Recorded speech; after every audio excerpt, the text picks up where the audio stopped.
I'm just opening up. Sorry about that. Also, oh yeah. Hi, my name is Emma Banks. I'm a homeopath. I'm going to do a live video today on potency. I'm like moving my office around, so that's why the lighting is not that great and why you see a pile of books.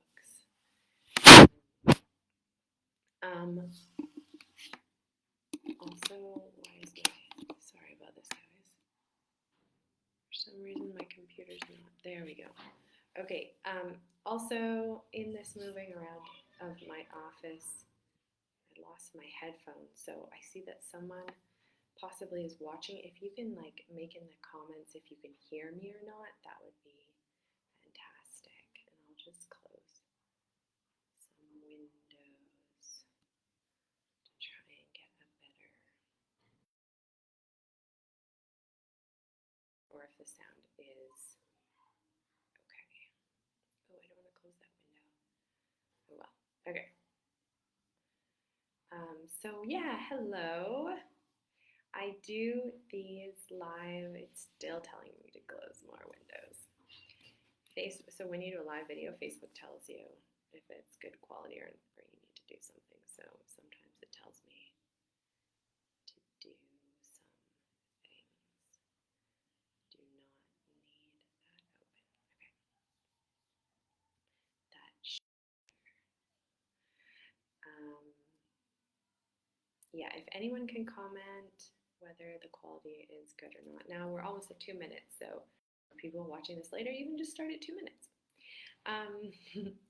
My name is Emma Banks. I admin this Facebook group. It was started a few years ago by a couple of homeopaths who were now too busy to be here, so they passed it along to me, and it's cool because we've collected like lots of Catholics who are interested in learning about homeopathy, as well as several homeopaths. So we have a directory actually in the files, which I guess are hard to access on the telephone, but you can access them on your desktop. So if you open this page on your desktop, you can get our directory of Catholic homeopaths.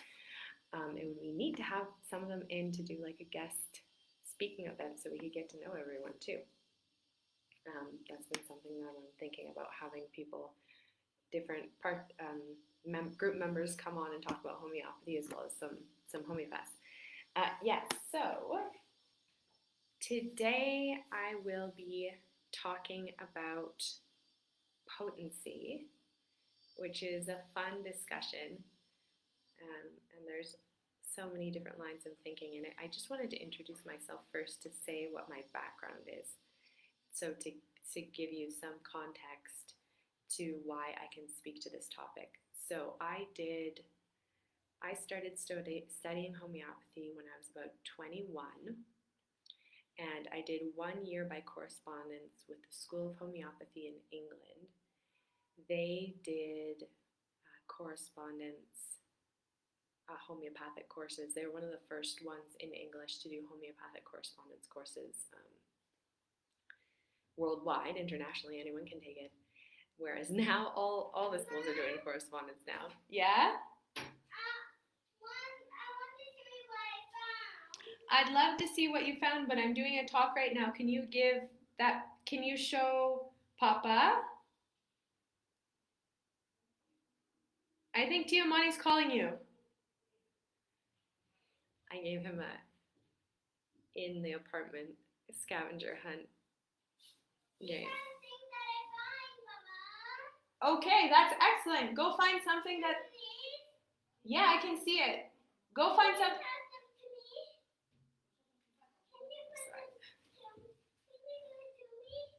Yeah, that's great. That's excellent. Now find the rest of them.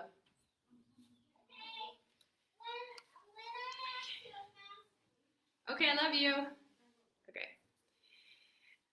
So I went to school by correspondence. I started their practitioner program. I did 1 year of it. And then I just felt like I really wanted to do an in-person program. So I looked at a few different programs. I looked at going to India because in India they actually have, they have great homeopathic medical schools, and it's in person, it's full time, like a regular university degree, and you get to, it's very similar to an MD over there, but it's with homeopathy. I looked into that, didn't have the funds to go over to India and go through that great training that they have there. Also,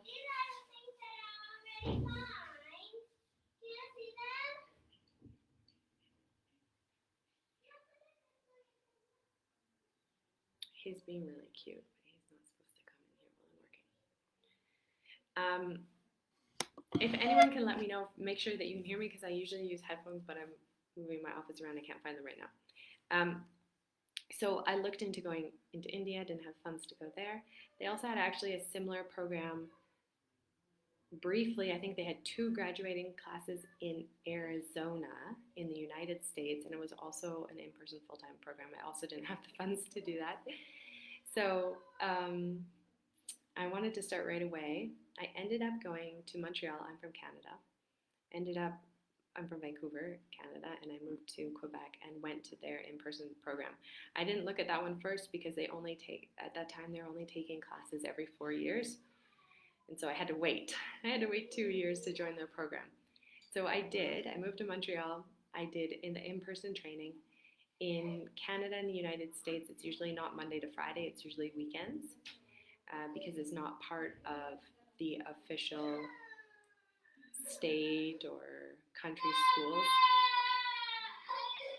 You know what? I'm gonna give me like 2 minutes. I'm sorry.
Papa's going to help explain it. Wait, Mama. Wait, Mama.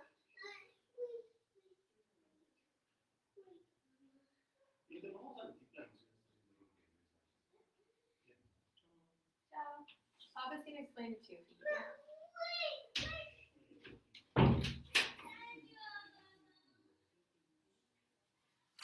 Okay, I'm sorry. So I went to the Montreal Institute of Classical Homeopathy, and this was years ago. I finished my training with them 10 years ago, like 10 years ago. So they had an in-person class in Canada and the United States. Usually the classes are on weekends. So the actual in-person training was on the weekend, and then we had different homework and exercises to do in the week. Now all the schools are totally online.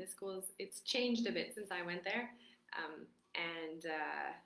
but I think it's now totally online. So it's good in some ways, sad in others. So that's the training that I had, and I have done some after, and in that school at that time we learned classical homeopathy. We learned, they called it Hahnemannian unicist homeopathy, so we learned about homeopathy right from the beginning, as well as Boerke, Kent, Sankaran, which is a sensation method, Vitulkas, which came before Sankaran, and then Scholten, um, and the Mazzi method, Lutan group, which is the divine attribute type of homeopathy. So I learned all that in classical homeopathy. As well, I did some additional training in combo remedies overseas, and then naturopathic supports. So that's my training. Oh yeah, that's what I wanted to say. I'm sorry I got distracted. At the same time as I was in school, I was actually working in a homeopathic laboratory making the remedies. Single remedies and combo remedies. So that's why I can explain in detail from experience about how the different potencies are actually made. Now, Lauren asked about potency, and she has been using homeopathy for quite a while. So just to say, like, potency is one of those things that, along with susceptibility and many other concepts that we learn in homeopathy, that can deepen and deepen and deepen over time. So what potency means in homeopathic medicine is it's the different strengths of the homeopathic remedies. So homeopathic remedies are made originally from material substances, usually from plants, usually from plants and minerals, and there's some animals, like animal milks or animal furs that are in there. I know it sounds strange, but we'll talk about that more.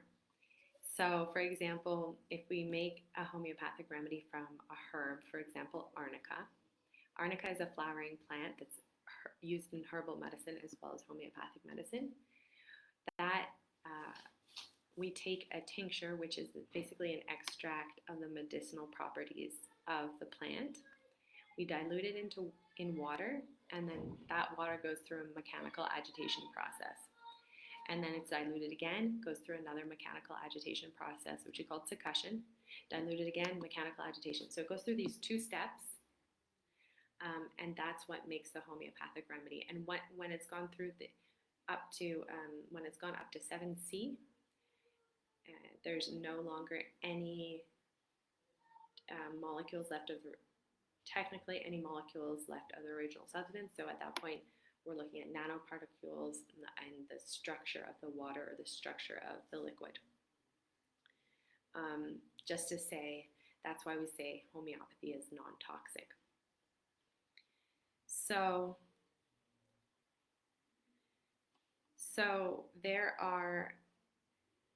potency, right? So potency is the amount of times that has gone through this process. That's how it's made. And so we have a huge range from just going through once this process and then there's still original substance left, to going through this process, let's see, CM is 100,000 times, and it goes actually up further than that. So when I worked at the homeopathic laboratory, we would make like a 7C.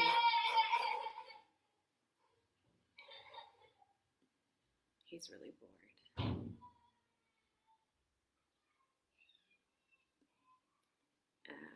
I thought he was gonna, anyways. I'm sure you can hear that in the background. So you can purchase like a 7C, or go up high into like 1M, 10M, 50M, CM. And actually when we were making these higher potencies, so we would make like 7C, 30C by hand in the laboratory. And some laboratories make up to 30C by hand, so I'm actually diluting and succussing, doing the mechanical agitation of the substance myself by hand, up to about 30C.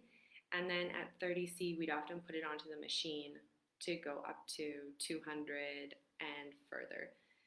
some laboratories like Helios, they go up to 200 by hand, and then they put the 200 on the machine, and it goes up from there. And a 10M, I think, would take 3 days, and then a 50M 2 weeks, and then you have a CM, which is then going to take a month. So they've gone through a lot of dilution and succussion by the time they get up to those higher potencies. Right, so that's briefly how the main potency scale, the centesimal scale, is made. I'm going to talk about how to apply the potencies, and then I'm going to go, again, maybe if we have time, into a bit more detail on, again, how they're made and the differences between them. So when people are looking at acute prescribing, I usually suggest 30C. And often, and this goes for practitioners and for people who want to use homeopathy with their families, when we start looking at case examples, the teacher will study the case, and then we'll find the remedy for the case. And then people will want to know, but what potency? What potency worked? What was the potency?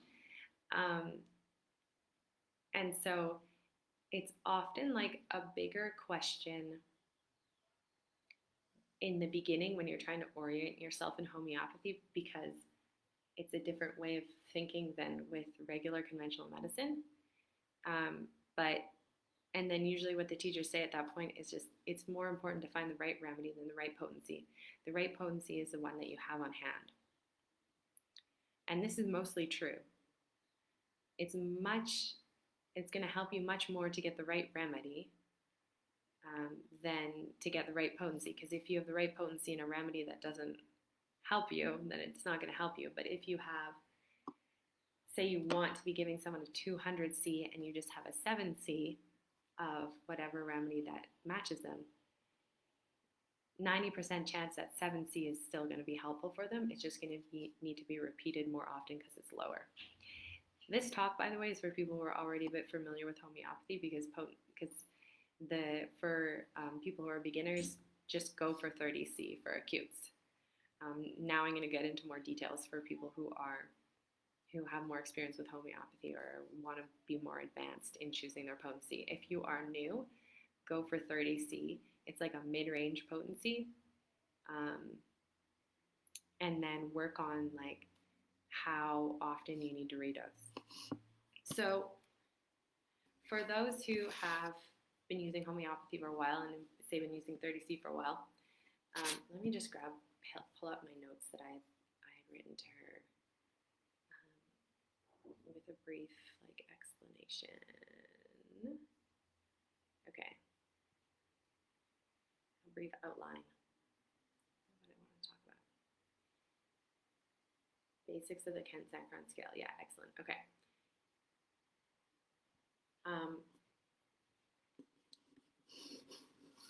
So in general, there's two types of prescribing: acute prescribing, chronic prescribing. And acute is what we help each other out with a lot in this group, and actually finding remedies. So it's something that's new, that hasn't happened before.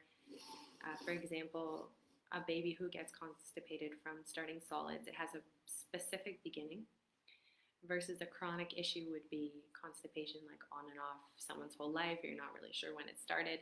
That would be a chronic. So acute issue has a specific beginning, like an injury. I fell and I injured myself. Whereas arthritis or some pain in the joints, back pain, that kind of thing, where it's well, it sort of started here, it's been on and off for a while, that's a chronic issue. And in acute issues, as I said, 30C is your first go-to. If you want to experiment more with the potencies, then you go by the intensity of what's happening. So with a lower intensity, you'd have a lower potency, say a 6 or a 7, a 9, a 12. And then if you have higher intensity, you can go up to 201M. Example would be if I bumped something and I had a small bruise. Not a big deal, but I'm still bruising and I want help with the healing, then I could look at a 30C or less. If I'm talking about childbirth or, say, a car accident, a bigger injury, something that's more intense, then we would use the 200 and up.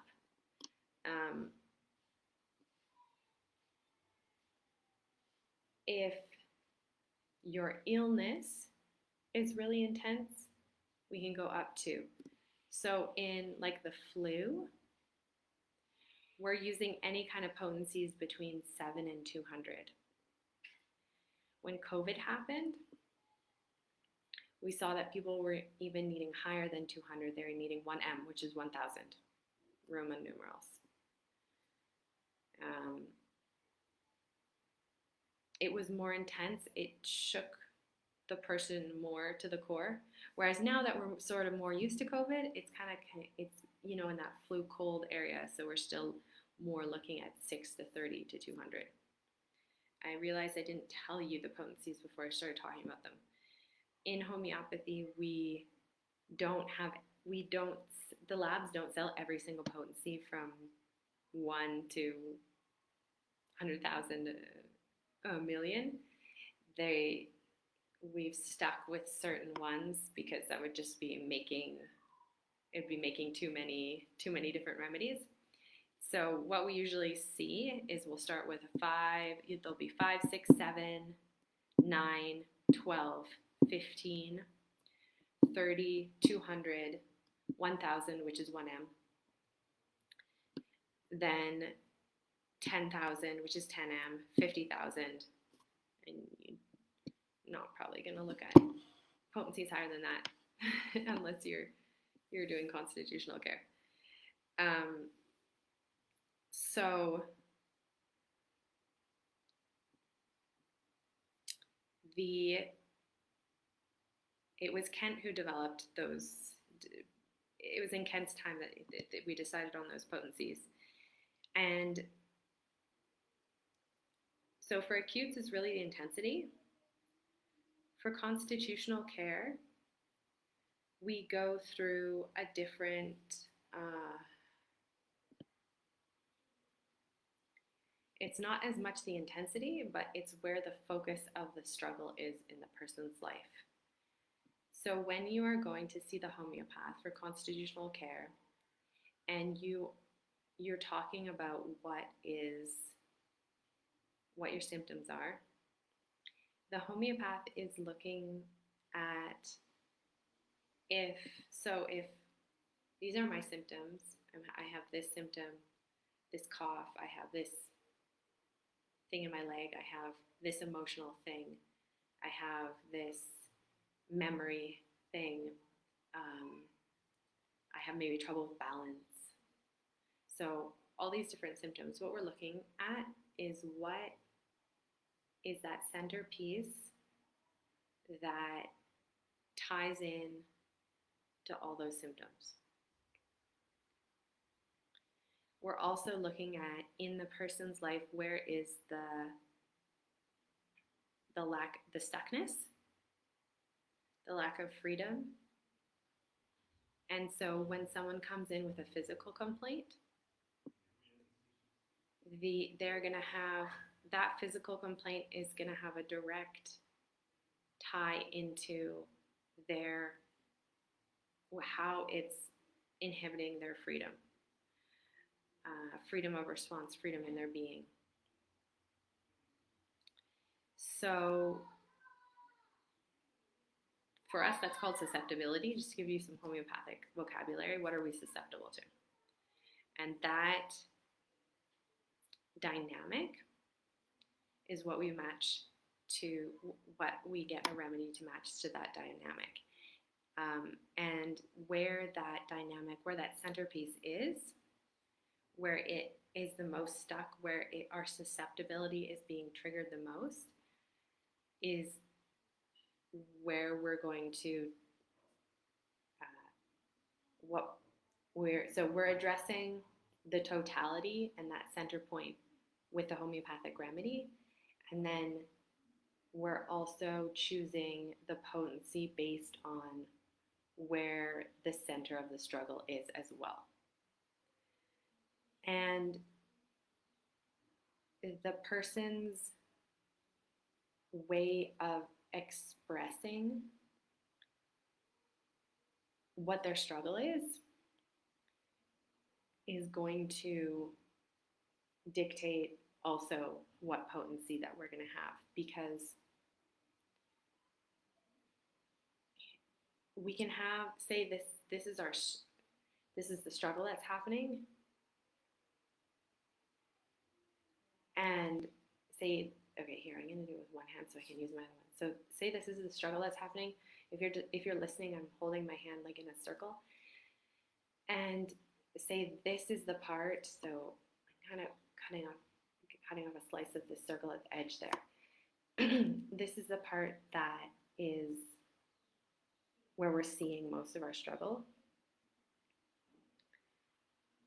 And I think this is maybe what people mean by uncovering layers, because then when the homeopathic remedy helps relieve that part of the struggle, sometimes we see a deeper part of it.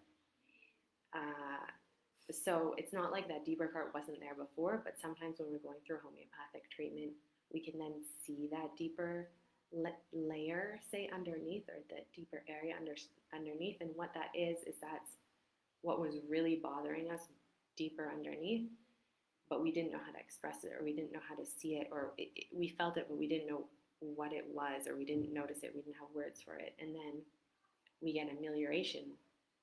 So we feel more positive, we feel better there, and then we make these connections to, oh, that's why I was feeling negative before. And then we're allowed, and then as we address this first level, then we can address the deeper levels. And at that point, people are also making more connections to, like, oh, that's why, oh, that's I don't know if why is the right way, but that's what happened in my life, and we can kind of unravel the psychology underneath that was just there subconsciously. Some people, so I'm going to go through Sankaran's potency levels. This is just for your general knowledge, because unless you see it coming up in an acute, because not all of us are going to have for acutes a whole range of potencies available to us all the time. So I just say, like, 30C is great. The Helio kits are awesome. Basic 36 kit and 30C from Helios, or the for childbirth, the 200 kit is just a great starting point. And then we have someone in our group who is selling kits as well. I think she has a 30C, a 30 and 200, like 100 remedy kit. I don't remember the details, but she's getting them from India, so you're able to have even more remedies. So she has some kits available as well. So that's what I suggest, is like a 30C kit to start. When we're talking about constitutional care, so I'll go back to that, Sankaran has given us a basic outline of how to choose the potencies. So you may have heard in the past, like, lower potencies are for physical and higher potencies are for emotional, and then even higher potencies are more for mental. And that's more or less true. It depends really where the, like, source point of the stress is, because I've seen excellent ameliorations on the emotional and mental level, more emotional probably, but including, like, clarity of thought and things that you would put into the intellectual realm on super low potencies, like a 6C. So Sankaran starts out here. This is from his book, Sankaran's Schema, and it's a book for homeopaths who already know the Materia Medica pretty well, because it just puts them into categories, puts remedies into groups, so it's easier to find them. When you see a theme in your client, then you can go to a group of remedies and then find your correct remedy. but he also has this page about potency. So when we're talking about the 6C, which is the lowest potency we're talking about today, the area that needs the most amelioration is, he says here, diagnosis nomenclature. So what exactly is happening? So this would be what you would tell your medical doctor. I have dry skin, this, and this. I think it's eczema.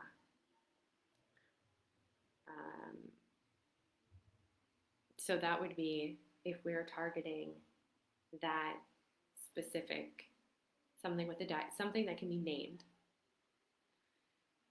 something that we have a name for, then it would be one on this lower potency, so like a 6 or a 7C. And because, in homeopathy, we individualize everything. So we give the remedy based on the individual's experience, not based on what they have in common with other people. But when we're talking about this low potency, it's more what we have in common with others, what a bunch of people with eczema will have in common, or teething. 6-7C is a great potency for teething as well. If it's not super, super intense. If it's super intense, you can go up. But otherwise, 6-7C is a great potency for teething.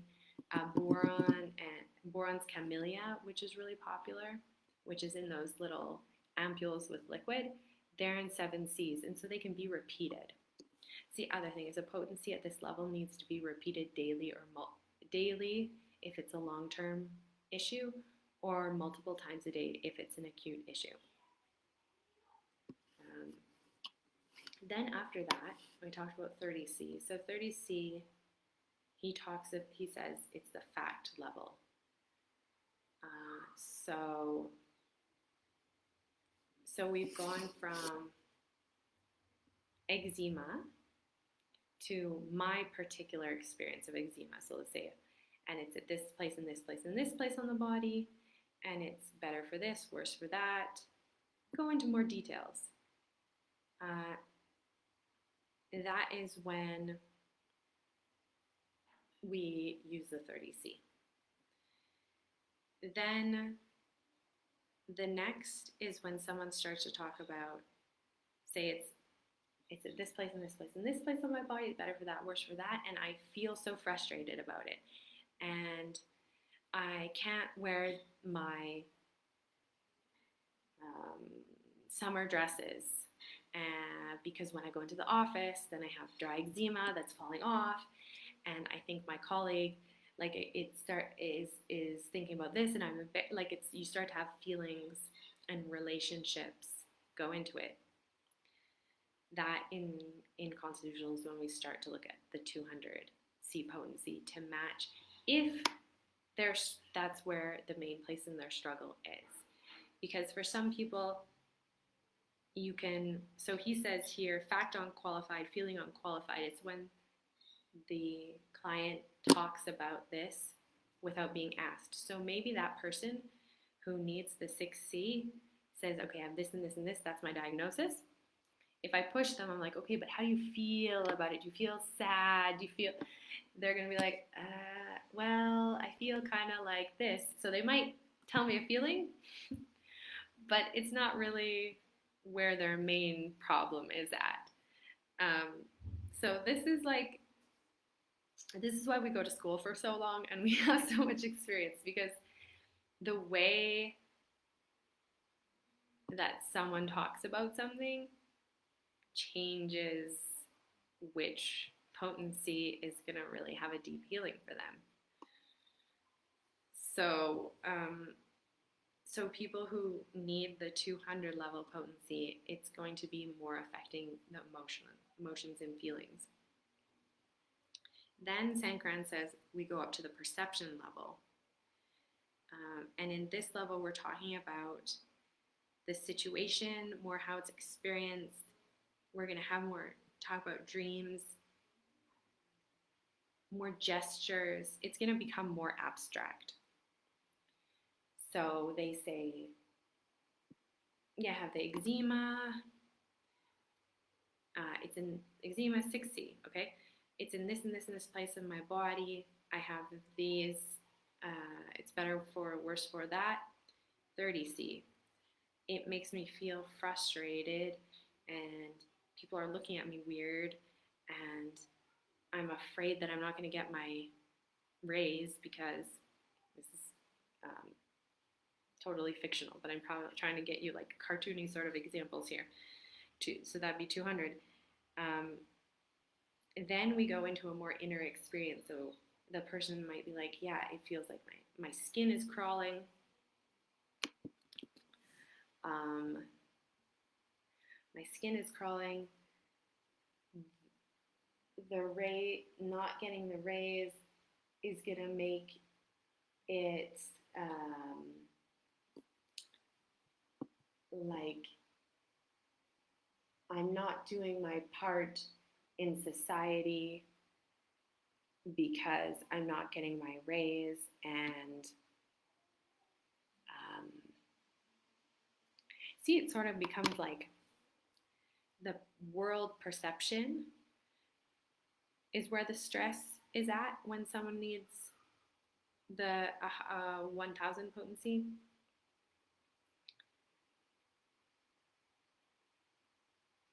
So so often we'll say, like, the eczema is the problem, but then what's really the problem is that I'm not able to play my proper role in society and how the world continues. So that's a different, so even though if we give the correct remedy, it's gonna help them ameliorate. But to get that deeper healing of where it's that false perception that because I have eczema, I'm not playing my proper role because I'm not getting my raise, and goes all the way back to there, that's where we're going to be helped by that higher potency. And then after that, we move up to the 10,000, which is the 10M, and it goes to the vital sensation. So not only so they have the perception where the struggle is, but then from there, that perception is making me feel like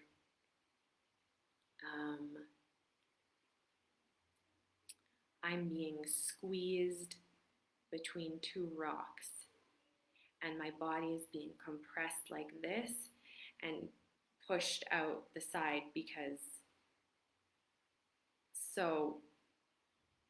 this is again when we talk about this uniqueness of someone's susceptibility, like their physical diagnosis that the doctor would have given them was eczema, but where they're really having a hard time is because, and then it's then they have the frustrated feelings, then they have the perception that they're not playing their right role, and then they have this sensation all the time of being squished and stretching up and being squished and stretching up that's just taking over their whole lives. And so if it's that sensation that's taking over their whole life and is unbearable, it's probably a plant remedy, and it's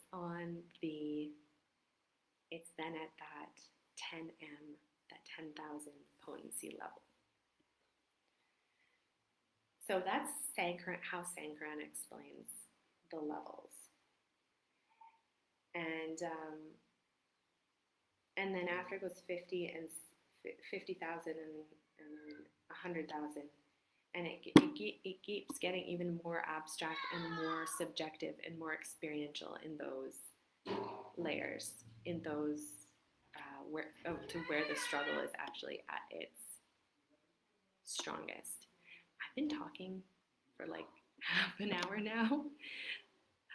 It's a really interesting subject. I think I'm going to do part 2 next week, and we'll talk about a little bit about how the remedies are made, because there's been talk about like mega potencies, which are basically potencies over 1M, and they're made, because they're made on the machine, they're made a bit differently from the ones that are made by hand. And so some homeopaths, so this is one way of looking at things, but some homeopaths will say that the the 200C potency is actually the highest potency, and the 10,000 potency is actually lower than the 200 potency. I will explain why that's the case and how that applies next week, so I don't take up your entire morning. Yeah, so there we have potency part 1. Thanks for sticking with me, and I hope that was interesting for you. It was fun to go through that because this is something that every time someone comes to me, I choose the homeopathic remedy for them. I'm just looking at my book here. And then I also have to see, okay, where is this person's struggle? And it's interesting also looking at the differences in what potencies were needed depending on what's going on in society as well, because we're part of society and we're part of that. And so I've seen a change in what potencies are most needed for people in constitutional care. Now remember, for acute care, it's intensity. It's all about intensity. And then if you don't have the intensity that if you don't have the potency if you don't have the remedy in every potency, if you have it in a lower potency than, say, the one you want, you repeat more often. If you have it in a higher potency, you might get an aggravation, and there's a couple things you can do for that. So I'm going to do part 2 next week. So give me more questions if you have more questions on potency. That was basically, today we talked about Sankaran's scale of potency, which I've found to be very true. All right, have a great day, everybody. Bye.